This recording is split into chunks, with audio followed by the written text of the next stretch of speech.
Galiu dar trumputį prisistatyti, esu ne tik Orange Hallo kaip šį kartą šeimininkas šiandieną, esu taip pat Atlas VPN rinkodaros vadovas ir šiandien su manim yra Andrius Valatka, kuris yra Orbio World e-commerce žaidėjo, kuris daro 200 milijonų per metus apyvartą. Šiais metais padaryti.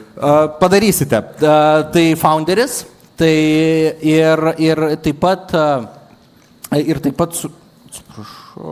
su manim Tomas Varnas. Tai Tomas yra ir dabar jisai dirba su Pjaunu grybą, yra įkūrėjas ir darote daug dalykų ir eksportuojate grybus, bet prieš tai Tomas buvo ir Good One agentūros įkūrėjas ir ilgametis vadovas ir su manim abu vyrai, kurie iš tikrųjų turėjo tą pačią kaip karjeros vertikalę, aš sakyčiau, kad jie buvo agentūrose ir po to išėjo vystyti savo e-komercijos verslus, labai sėkmingus verslus ir manau, tai yra patys geriausi pašnekovai su mumis padiskutuoti šitą temą.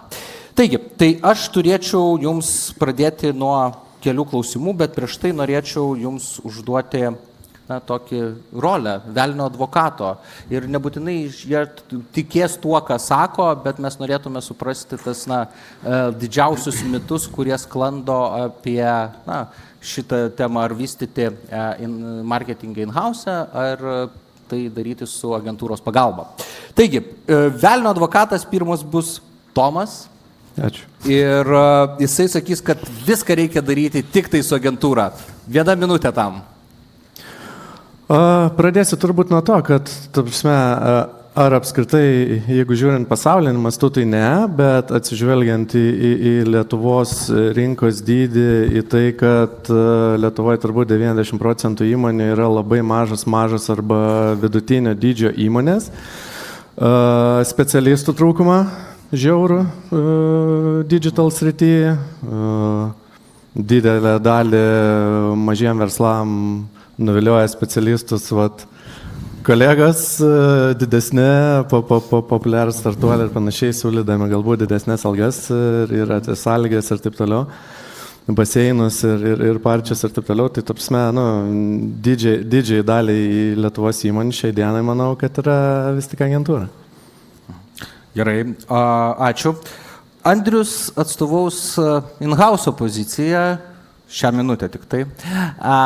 Tai kodėl visgi nereikia agentūros vystant savo verslą ir kodėl reikėtų tik in-house?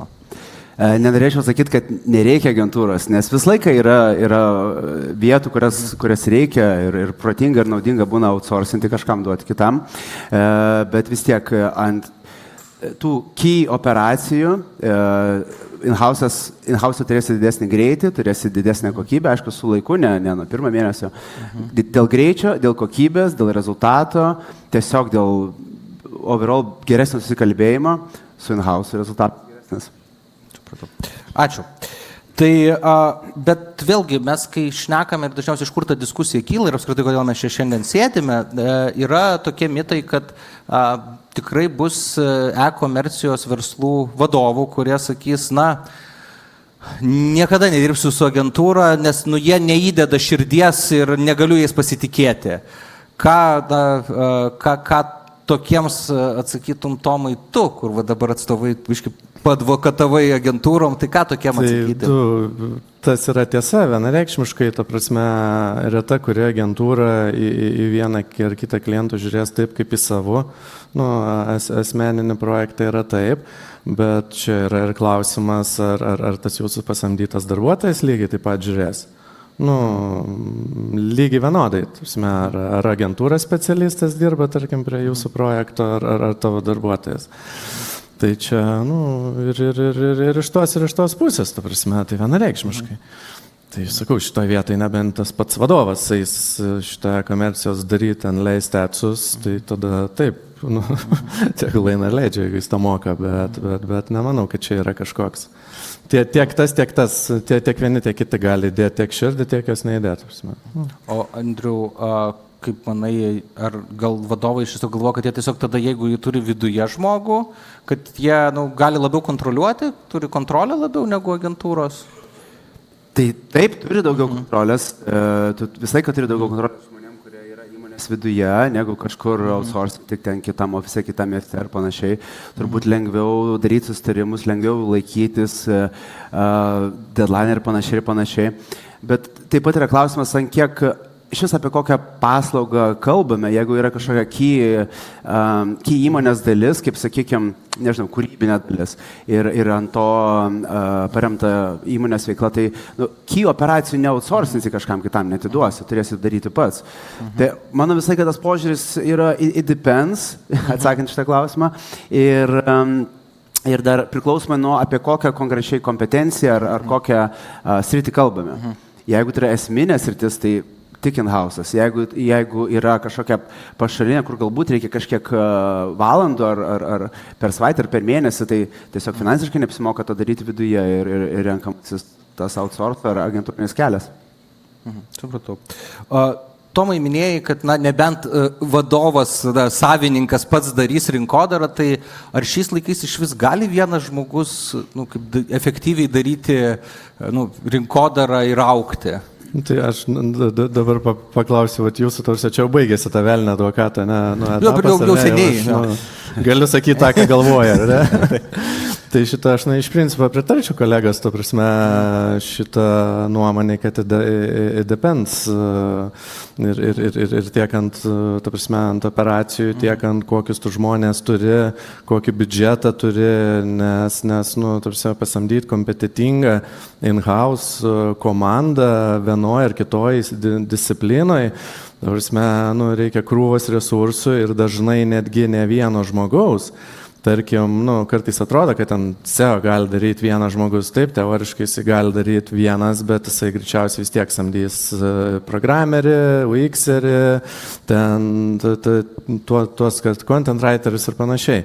Tai, pavyzdžiui, tu samdydamas agentūrą iš karto ten, nežinau, su kelių šimtų eurų biudžetu, kaip pavyzdys, ar ne, gauni ten 8 žmonių, 10 ar ten whatever, X skaičių galvų, kurie, nežinau, kad ir 10 minučių savo darbo laiko per dieną, bet skiria šitą tavo projektui, atsakant į klausimą apie vadovą buvo, ar ne? Taip, jeigu vadovas pats, tarkim, įkūrėjas, jis labai gerai moka Facebooką daryti. Tai vienareikšmiškai, tai dabar aš tą darau, Pjauną Grybą konkrečiai, taip, ar ne? Bet, aš tą 15 metų dariau Good One, tą moku, ten Etsy, Facebookas, įvairias platformas, bannerį ir taip toliau, aš jos galiu nusipiešti, paleisti, to prasme, susiplanuoti ir taip toliau, bet tą darau dėl to, kad aš labai gerai moku. Aš labai abejoju, ar yra, taip, vienetai yra, bet ar jūs ten įkūrė ten savo įmonę, sugebėsite tą kokybiškai ir gerai daryti. Kitas dalykas, tai eventually pradės trukdyti jūsų pagrindiniam darbui, tai yra verslo vystymas ir nežinau, tai ką jūs darot šitam gyvenime, nes tai reikalauja labai daug laiko, priklausomai nuo skeilo, jūs ten galite, full time sėdėti vien prie Google Ads, tada kas darys Facebooką, kas leis Instagramą, kas administruos kitas platformas, analitika, programingas ir taip toliau. Tai čia reikia krūvą resursų. Tai kaip sakiau, Lietuvoje šiai dienai pagal rinkos dydį, jeigu tu esi ten Atlas VPN ar ne, tai taip reikia laikyti labai daug kompetencijų pas save in-house, kiek įmanoma daugiau. Kitas dalykas, vėlgi, kas yra labai svarbu, kiek jūs, turėsit, jeigu vieną dedikuotą žmogų, jis irgi išeis iš darbo, jūs tų kompetencijų galbūt neišlaikysit, tai visada turi būti asistentas, minimum asistentas, kuris perima visas žinias iš to, vyresnio, tai pavadinkim, žmogaus, kuriam išėjus, bent jau viskas nesugriūtų, ar ne? Ačiū už nuorodą į Atlas VPN-ą, bet iš tiesų, tai nors mes turim nemažą in-house komandą, bet vis tiek, pavyzdžiui, yra tikrai kompetencijų, kurių mes negalime gauti Lietuvos rinkoje, pavyzdžiui, konkrečiai app marketingas, mobiliųjų aplikacijų marketingas app store'ose, kur, jeigu žaidi globalioje rinkoje, ten reikia iš tikrųjų globalių žaidėjų. Mes samdomės ir ieškome žmonių, partnerių išorės, nes čia tiesiog neužtenka tokių žmonių, nes, kiek mes žinome tų aplikacijų, kurios Lietuvoje veikia ir dirba, tai neišvengiamai, atrodo, tas miksas ateina, bet Andriau... Bet išmoktume daryti patys ir darytume in-house, ne visam... Kai išmoksime, tai tikriausiai prieisime prie to jo, bet iš tikrųjų tas mokymosi kelias nėra toks lengvas, beje, aš šiandien turiu čia šiek tiek statistikos, tai pavyzdžiui, tik 15% smulkiųjų verslų, čia amerikiečių statistika, bet vėlgi aš manau, kad visi žmonės plius minus panašus tame pasaulyje. Tai ir čia 21 metų statistika, tai 15% tik tai įmonių, mažų ir vidutinių verslų turi kaip pakankamas in-house komandas, tik 15% verslų, kitaip tariant 85%, taip viena koja bėga. Ir kitas dalykas, kad samdyti marketingo agentūrą yra 50% arba rinkodaros reklamos agentūra yra 50% pigiau negu in-house išlaikyti. Tai Andriau, tau klausimas, kadangi tu irgi perėjai iš to, sakykime, agentūros į savo jau e-commerce verslą, ne? Tai ką tu išmokai apie šitą, kaip tas transitionas, tas perėjimas įvyksta ir ar tai tiesa šitie skaičiai, pavyzdžiui, kad pigiau samdyti agentūrą negu pačiam daryti in-house? Na, šitą tyrimą pas netlikinėjau, skaičių verifint negaliu, bet tas skaičius buvo, kad 15%, kaip ten? Ten, kad tik 15% smulkaus ir vidutinio verslo turi pakankamus in-house tymus, pilnus, sakykime, visą laiką ieško kažko tai, arba, neranda, ką turėtų. Tai, man atrodo, kad dar mažesnis tas procentas būtų, nes visą laiką kažko reikia, visą laiką kažko, visko, ypač kai esi marketing verslas, 20 ar kažkiek žmonių, o dirbi su e-commerce, mes čia apie e-commerce šnekam, tų kompetencijų reikalingų, nežinau, 10, 15 ir panašiai. Kai kurios yra key rolės, namuose, in-house, kai kurios yra mažesnės, kad ir paimkim kokią e-mailų rolę, turbūt neapsimoka. Tai manau, kad tas procentas galėtų būti net ir mažesnis negu 15. O prie tos kitos statistikos dar... Kad 50, kad iš principo... per pusę pigiau samdyti agentūrą, negu turėti in-house teamą. Jeigu tai būtume nukloti, pasaulis būtų agentūrom nuklotas, tai in-house turbūt nebeegzistuotų, nes čia aš turbūt karas turkinėje, ne man? Jo, yra kaip yra. Tai biznis pats iš savęs yra orientuotas į optimizavimą, į rezultatų gerinimą ir jeigu agentūros kainuotų 50% pigiau, tai kaip ir paskirtau, turbūt visas Vilnius būtų nuklotas. Daugiau, nežinau, in-house teamai būtų maži ir būtų iš vieną agentūros visur. Tai man tas skaičius absoliučiai nelogiškas.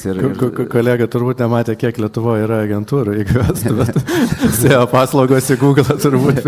Yra tekę šiaip vest. Šimtą kokį išvesti. Iš tikrųjų, tai pritarčiau Tomui, nes aš irgi matau ir tai butikinės komunikacijos agentūros atsiranda, tai dar visokios iš tikrųjų ir gali būti, kad kai daliniesi resursų, ten tau išeina, bet vėlgi negauni 100% tada žmogaus. Gerai, aš girdžiu pas Andrių tokią gaidą, kad, iš principo, sako, core kompetencijas, reikėtų pas save in-house turėti, ne core outsourcinti. Tai dabar, jeigu aš esu mažas verslas, pradedu savo verslą, e-commerce kelionę, tai kada man ką daryti, kada reikėtų man jau apie in-house galvoti, o gal kada apie agentūrą, ypač jeigu dar nepasitikiu ir šis visi atrodo, kad čia žvėris ir mane nori, ne? Gal Tomai nuo tavęs. Jo, tai aš, mano backgroundas, aš turbūt per tuos, 12-15 metų agentūriniam versle turbūt jau nežinau. Tikrai prie 4-ženklio skaičiaus projektuose prasidėjęs visa didžiausia Lietuvos e-komercija, mažiukai, kelių žmonių verslai šitą, kokie nori. Tai aš galiu pasakyti taip atvirai, kad Lietuvos didžiosios dalies įmonių vadovam pradeda kažkas, kažkokie galvoj vingiai trumpinti, kuomet agentūrinis biudžetas, pinigai sumokami agentūrai, pasiekia tokią sumą, kada jau tu gali mokėti atlyginimą žmogui. Pasikeičia ir jų mentalitetas, ir šitą, ir kaip sakant, attitude towards you, ir jam visada tada, aš jau moku 1500, jie moku 1500, gal jau man čia samdyti ten žmogų paimti ir taip toliau. Tai aš visada, kaip ir pasikartosiu, jeigu negalit samdyti žmogaus ir jam asistento, tai nesamdykit, jeigu galit samdyti 2 etatus, vėlgi priklauso nuo disciplinos, ta prasme, bet tarkim, jeigu kalbėtume taip bendrai mažas verslas ar ne, ir digital agentūra, kuri daro viską. Ta prasme, tai bent jau atsakingą žmogų bendrai už digital, kuris, ta prasme, kontroliuoja tą agentūros darbą, geba suprasti ar ne, nes dažnai yra vadovų klaida. Ta prasme, net ne klaida, tai jie tiesiog neturi kompetencijų digital apskritai. bet tas pats galioja ir jam pasirenkat tą pirmą žmogų, kuris bus už viską atsakingas. Tai čia visaip gali būti, it depends, gali tikrai būti, jeigu rasi tinkamą žmogų, labai gerai ir in-house turėti, gali būti, prasme, labai gerai ir agentūrą turėti, bet būna šudinų žmonių, būna ir šudinų agentūrą. Nors mano kaip ta pirminė nuomonė, kad aš kalbu didžiąją dalim atveju, mažam verslui yra naudingiau vis tiek samdyti agentūrą ir ją pasitikėti, matuoti rezultatus ir prireikus nebijoti nutraukti sutartį. Ta prasme, čia tame ir yra, kad nutraukysi vieną pasirašysi, su kita leidi kitiem pasireikšti. Ar Andriau, kokia tavo nuomonė? Iš tos konferencijos organizatoriai mus prašė orientuotis į mažas įmonės, tai nešnekėti apie Orbio arba Atlas VPN. Ir faktas, jeigu esi 10 žmonių įmonė, tai tikrai nesusirinks visos komandos in-house. Ką aš daryčiau, nuo ko aš pradėčiau, nuo tiesiog stipraus, ar čia galim pavadinti CMO, gal dar ne, bet tiesiog stipraus marketingo žmogaus, kuris kažką galėtų pats padaryti in-house, sakykime, atus galbūt leisti, ar suprastų email marketingą, ar keletą tų dalių suprastų, bet turėtų tam reikalingų gabumų ir kompetencijų, kad dirbs su tom agentūrom, audituoti jų darbą,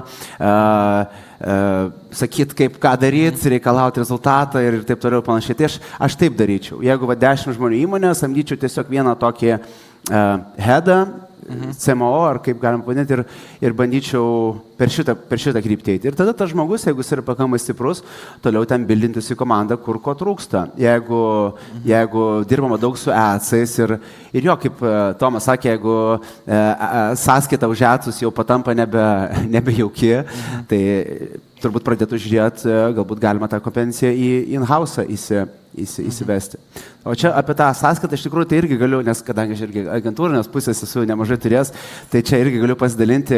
Agentūros didžiulis minusas, kad tavo partneris, tavo, kaip ir klientas, mato iš esmės tavo uždarbį. Ir tai yra labai labai blogai. Turit gyvenime, ką darot, versle, kad niekas nematytų jūsų uždarbį. Čia patarimas jums. Nes kai mato, tai iškart pradeda skaičiuoti. Kai sąskaita nedidelė, sakykime, darai ten kokį dylą 10%. Sąskaita nedidelė, 500, 700, ten 1002, kind of good. O jeigu 6000, bet vis dar tie patys 10%, reiškia, tu gavai daug didesnį rezultatą, daug geresnį rezultatą savo klientui. Procentas liko tas pats, bet jau ten taip laužyti pradeda tą klientą, ten visaip, ten jau nieko nebenori daryti ir plaukai krenta ir panašiai. Tai vad niekada negali leisti klientui matyti savo... Mums dažnai siūlydavo už procentą dirbti, prasme, jeigu tas procentas pasiekia kažkokį, tai ta prasme... O kaip slėpti tą dalyką? Nekaip, ta prasme, čia aš nepritarčiau, kad tą reikia slėpti, gal reikia, ta prasme, nes jeigu tu tą slėpsi vis tiek, tai išaiškės ir ateis kitos agentūros ir sakys, kad jie dirba neskaidriai, jūs nežinot, kiek jiems sumoka, jo labiau įvairios kompetencijos yra, nežinau, pavyzdžiui, tie patys Google Adsai pagal Google policy, nesvarbu, kokia agentūra tau kūrė accountą, vis tiek jinai priklauso tau, tada tu turėtum ją slėpti ar nelinkint su analitiksais nerodyti ir nemanau, kad reikėtų slėpti šitos. Gal gyvenime taip, nesakykit kitiem, kiek uždirbat, bet agentūra šitą. Tai... Asmeninė patirtis, kad kai pradeda matyti klientas tavo uždarbį ir kol jis yra nedidelis, tol tu esi jam kaip partneris, kai jisai patampa didelis, tai jau klientas būna nepatenkintas ir pradeda visokius planus. Gal agentūra ar klientas? Kaip? Agentūra gal pradeda? Jo, čia, ta prasme, kai tu būni agentūra, čia aš agentūrinė truputėlį atstovauju pusės. Taip. Dar yra vienas niuansas, kad, iš principo vis tiek... Tarkim, esi mažas verslas ir dažniausiai yra tas dalykas, kad ką tu gali nusamdyti, nes vėlgi skiriasi agentūrų kompetencijos, agentūrų įkainiai ir tu tikriausiai būdamas kaip vienas cirke savo, tikriausiai neteisi pas geriausią agentūrą Lietuvoje ir sakysiu, aš jums čia mokėsiu maždaug 500, bet išauginkit ir tada aš jau jums mokėsiu, kiek jūs ten norėsite. Ne? Standartinis yra pasakymas, kad jeigu tik man konvertuos, ta prasme, aš uždirbsiu ten iš 1 eurą, viskas neriboti pas mane biudžetai, bet pradėsiu nuo 500. Tai čia yra toks standartinis. Ir baigėsi biudžetas, kai rezultatai gerėja, tai biškai pasikeičia kalba.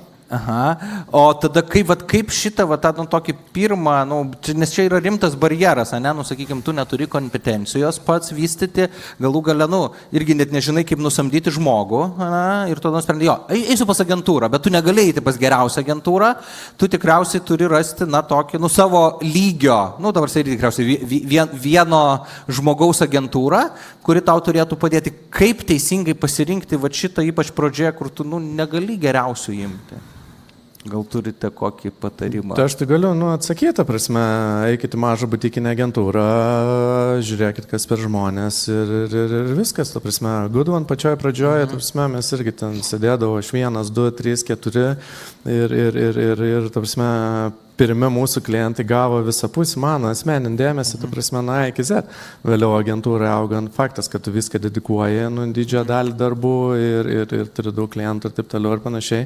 Ir tas dėmesys iš tų senior key žmonių vienareikšmiškai mažėja. Faktas, kad yra kuo didesnė agentūra, aš nekalbu apie lietuviškas, kur yra visos apsiriboja ten iki 30 žmonių, bet kiek man yra tekę matyti užsienio agentūrų, kur yra ateina klientai, ten sako, mes čia dirbam ten su tokia agentūra X, kur, nežinau, Prancūzijoje 500 žmonių ten joje dirba. Tragedija, iš karto galiu pasakyti, kad tragedija, nes toj agentūrai, kur yra 500 žmonių, quality bus gerokai prastesnis negu toj, kur dirba 3.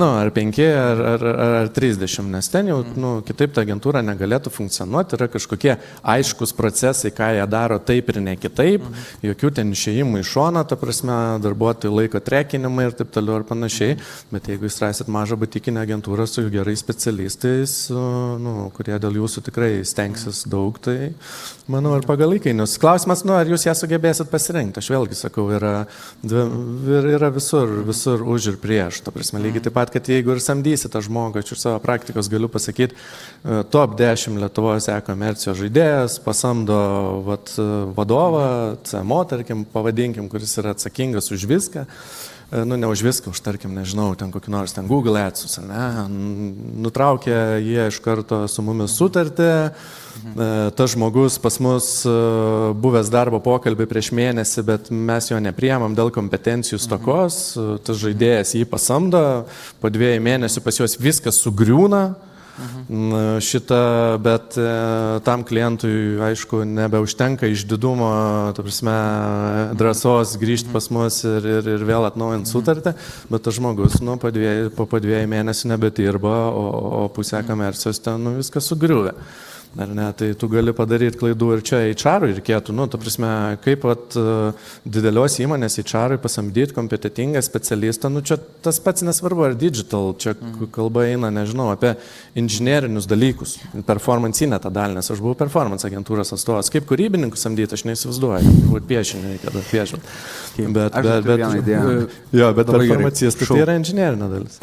Kaip samdyti agentūrą, tai rinktis agentūras tas, kurios kažkur specializuojasi. Jeigu tau reikia e-mailų, tai samdys agentūrą, kuris specializuojasi e-mailus. Jeigu reikia ten adsų, samdytis tos, kurie būtent į tą koncentruojasi. Blogiausias pasirinkimas būtų pasamdyti vieną agentūrą viskam, nes, žinot, kaip ir gyvenime, kas daro viską, tai dažniausiai nieko gerai nedaro iki galo. Kaip tas kioskas, kur pica ir kebabas daro, tai nei tas neskanu. Tai ir su agentūrom reikia specialistų. O kaip Tomas sakė, 3 žmonių agentūros, tobulas variantas. Bet jeigu tu esi, vėlgi, vienas žmogus, savo versle, tai tada visus yra operation žmonės, operacijų, kurie, iš principo vos ne, tu turi 5 agentūras, tai kaip 1, 2 žmonėms, juos valdyti? Tas kelias agentūras. Ar yra kažkoks tai... O kam jas valdyti, ta prasme, jomis reikia pasitikėti ir matuoti rezultatą. Ta prasme, jeigu rezultatas yra tau pozityv ir tave tenkina, ta prasme, čia blogiausia yra, kai pradeda klientas pats piešti banerius, vyksta valdybos posėdis, ar jie bus raudoni, ar mėlyni, ar geltoni.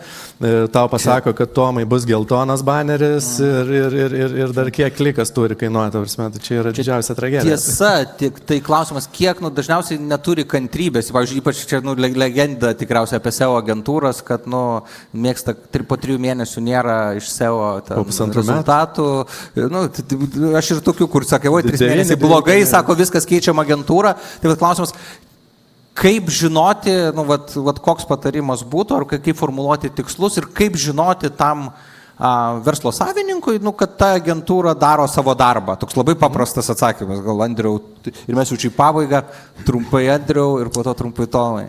Kaip žinoti, sunku žinoti, šiaip verslo savininkui, aš dabar galvoju apie mažesnį verslą, galbūt kokį gamybininką, nuėjom suprasti tuos ten skaitinio marketingo ypatumus, turbūt būtų sudėtinga. Nežinau, pasitikėjimo klausimas arba žiūrint nuo įmonės dydžio, jau tą marketingo headą kažkokį samdo, bet pačiam vadovui viską suprasti, jisai, sakykime, gamina ten, nu nežinau, tvoras.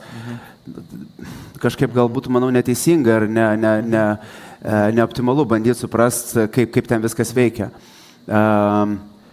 O kaip šitą sprendimą priimti, sunku šiaip klausimas, nežinau. Turbūt, kad tenka vadovautis rekomendacijom, kažkiek to gut feelingu ir tiesiog judėti prieki ir pasitikėti. Okay, ačiū. Mes tai ką darydavom ir kas mums iš principo kaip agentūrai pasiteisindavo, aišku, nežinau dabar, kaip yra, nes nedirbu kuris laikas, bet ką aš asmeniškai darydavau, tai atvirumas, kaip kolega gal sakė, slėpti, mes visiškai čia pats Goodone pavadinimas buvo taip sugalvotas, ta prasme, kad mes būsim atviri ir skaidrus, tai visiems klientam visada pasakodavai, ką tu darai, kodėl tu darai ir kokią rezultatą tu tikiesi, po mėnesio tu atvirai jam pasakai, pavyko, nepavyko, jeigu nepavyko, ką mes darom, kad, ką mes keičiam ir taip toliau. Tai tas nuolatinis ryšys su klientu, atviras ryšys ir jeigu nepavyksta, tu nebėjai to pasakyti, prasme. Tai, tu turi kaip agentūra, iš agentūrinės pusės ar ne, turi klientas tavim pasitikėti. Jeigu nepasitikės, tai anksčiau ir vėliau ateis kiti, kurie kaišys pagalius ratus ir dar aš manau vieną dalyką iš verslo pusės, ką aš daryčiau čia, mano docentai, tai kelti labai aiškius verslo, man atrodo, tikslus, nes vėlgi tu tikriausiai žinai savo, tau reikėtų žinoti pelningumą, aš taip įsivaizduoju, vėlgi žinoti, kiek tu norėtum uždirbti iš reklamos ir bent jau pradėti nuo to, kad jeigu net nesupranti to skaitmeninės rinkodaros, bet galų gale tu gali ten Excel'yje sudėti, kiek išleido agentūra, kiek tau sugrįžo ir ar tai tau tinka ir po to nuo to atsispirti, ar tos pelningumo tavo arba tikslus. Jeigu tu esi digital verslas, ne komercija, čia konferencija yra komercijos, nekalbam apie kas neturi e-shopą, tai, ta prasme, viskas yra pamatuojama šiais laikais, ne, visos konversijos, analitika ir taip toliau, tu gali viską sutrekinti, nebent pas tave viskas kreiva šleiva, tai nuo pirmo pasidaryk trekkingą, susitrekink ir tiksliai pasimatuosi. Gerai, mes turime vieną klausimą iš auditorijos ir konkrečiai Andriau tau. Kodėl manai, jog viena didelė agentūra su skirtingomis komandomis yra blogiau nei kelios mažos agentūros? Komandos viduje būna atskiros, o skirtingas agentūras valdyti reikia atskiro žmogaus in-house. Taip, va. Kaip ir atsakiau to klausimą prieš tai, tik pasikartot bandysiu kitais žodžiais. Tai tiesiog gyvenimiška patirtis, darbinė patirtis sako, kad tos įmonės ar agentūros, kurios bando daug ką daryti ir daug kame būt geri, dažniausiai būna arba viename dalyke geri, arba niekur nebūna geri. O tie, kurie koncentruojasi kažkur, ir į šokią temą lenda labai giliai, SEO, e-mailai, CRO, adsai, Google adsai, Facebook adsai, dabar ten, nežinau, pilna agentūrų, ne Lietuvoje turbūt, bet kur tik TikToką daro, daugiau nieko, tik TikToką, viskas. Tai aš tikrai pasitikėčiau. Ir šiaip dažnu atveju būna, kad tu eini pas agentūrą, ten visą paketą bandai paslaugų pirkti ir jie patys biškiai eksperimentuoja. Šiaip nėra LinkedIn leidę, bet išmoks. Nes jiem nėra pasirinkimo, ta prasme, jie negaus biudžeto. Taip, bet tai yra realybė. Aš čia juokauju, bet iš tikrųjų čia yra realybė. Aš esu matęs tą, kaip agentūros pačios gauna ten kažkokį paketą, kurį reikia ten, išleisti ir kažkokias sąlygas vykdyti ir kažkokią dalį jie patys mokinasi. Jie mokinasi, kaip tą LinkedIną daryti, nes niekad nėra darę nei vienas žmogus įmonė. Tai va būna, o kai eini pas konkrečius dedikuotas agentūras, dažnu atveju negarantuotai, bet gausi rezultatą geresnį. Ačiū. Turiu paskutinį klausimą, labai trumpai, nes mūsų laikas išseko, bet tema labai įdomi. Tai jeigu aš teisingai suprantu ir ar sutinkate su manim, tai geriausias yra kažkoks tai hybridinis modelis, tik tai reikia pasidaryti kažkokį santykį, kuris tau tinka, tikriausiai pagal tavo verslo etapą, kuriame tu esi.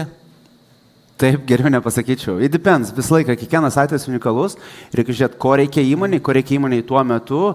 Įmonės poreikiai taip pat keičiasi, reikia atliepti ir besikeičiančius pokyčius ir tiek agentūros, tiek in-house'as turi savo prasme. Vienareikšmiškai, hybridinis modelis visada yra, negali būti geriausias ir efektyviausias dėl to, kad vien disciplina komercijoje yra, nežinau, turbūt neužtektų 2 rankų pirštų, ten e-mailas, ads įvairių platformų, ten Google'as, Facebook'as, TikTok'as, Instagram'as, UX'as, ten paprogramint reikia, papiešti kūrybą ir taip toliau ir panašiai. Tai, vat, kaip minėjo kolega, jeigu yra kažkokios core kompetencijos, ties kuo tu visada dirbi, ten kokie atsai, pavyzdžiui, ne, o kūrybos reikia tik kartais, tai vienareikšmiškai, tau nereikės to kūrybininko, tau neapsimoka. Neapsimoka ją samdyti. Kitas dalykas, ką daro didžiosios Lietuvos įmonės, šitą tai pasiverifina dažnai pas agentūras ir savo in-house kompetencijas. Duoda užduotį, pavyzdžiui, patikrinti, ar viskas ten pas mus yra gerai. Ir atvirkščiai, ta prasme.